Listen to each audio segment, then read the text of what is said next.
টানা 1 মাস কর্মবিরতির পর গতকাল স্বাস্থ্য ভবনে আশা কর্মীদের যে যাওয়ার কথা ছিল সেখানে কিন্তু প্রশাসনের বাধার মুখে পড়তে হয় এবং সেই প্রশাসনের বাধার মুখে পড়ে কিন্তু আজকে ফের ভাটপাড়া পৌরসভা যে সমস্ত আশা কর্মী রয়েছে তারা কিন্তু ভাটপাড়া থানার সামনে বিক্ষোভ প্রদর্শন করছেন।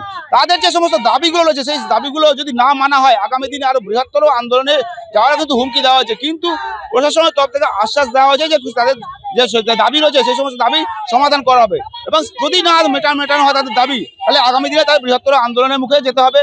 এবং তারা কিন্তু প্রশাসনের কালকে যে ভূমিকা ছিল সেই প্রশাসনের ভূমিকাকে ধিক্কার জানিয়ে আজকে তারা ধিক্কার দিবস পালন করছে এবং সেই ধিক্কার দিবসকে সামনে রেখে আজকে ভাটপাড়া পৌরসভা যে সমস্ত আশা কর্মীরা রয়েছে তারা কিন্তু বিক্ষোভ করছে এবং ভাটপাড়া থানার সামনে তারা বিক্ষোভ করার পর এখান থেকে তারা জগদ্দল থানার সামনে গিয়ে তারা বিক্ষোভ প্রদর্শন করবে এবং তারা কিন্তু প্রশাসনের কাছে একটাই দাবি রাখছে, অবিলম্বে তাদের দাবি মানতে হবে।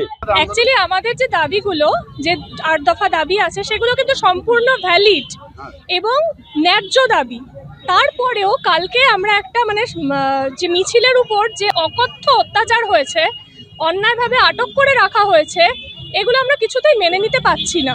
কারণ আমরা আমাদের সংসারকে কম্প্রোমাইজ করে আমাদের সারা দিনে আমাদের 24 ঘন্টা ডিউটি, আমাদের কিন্তু কোনো 3, 4, 5 ঘন্টা ডিউটি নয়, আমরা সবসময় অন ডিউটি আছি 24/7।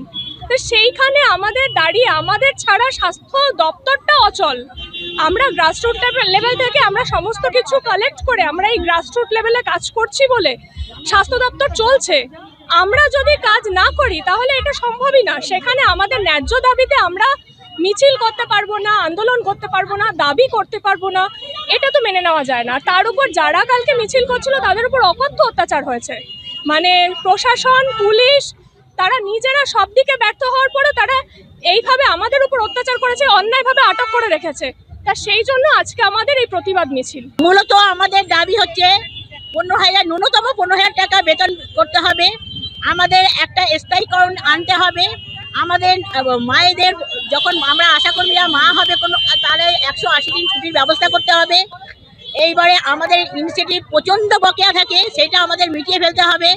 আমাদের ছুটি বলে কিচ্ছু নেই, 24x7 আওয়ার্স ডিউটি আমরা করতে পারবো না।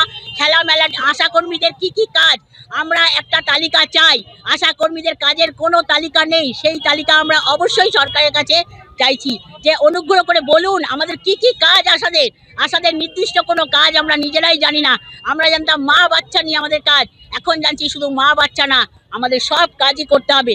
আগে আমরা যখন ঢুকেছিলাম সুরার আন্ডারে তখন আমাদের বছরে একবার করে 10 বছর পর পর একটা সেন্সাস হতো, সমস্ত সেন্সাসের কাজ তার জন্য আমরা আলাদা পারিশ্রমিক পেতাম, কিন্তু এই সেন্সাস এখন আমাদের দিয়ে করিয়ে নেওয়া হচ্ছে প্রত্যেক বছরে 2বার করে, তার জন্য কোনো আলাদা বেতন নেই।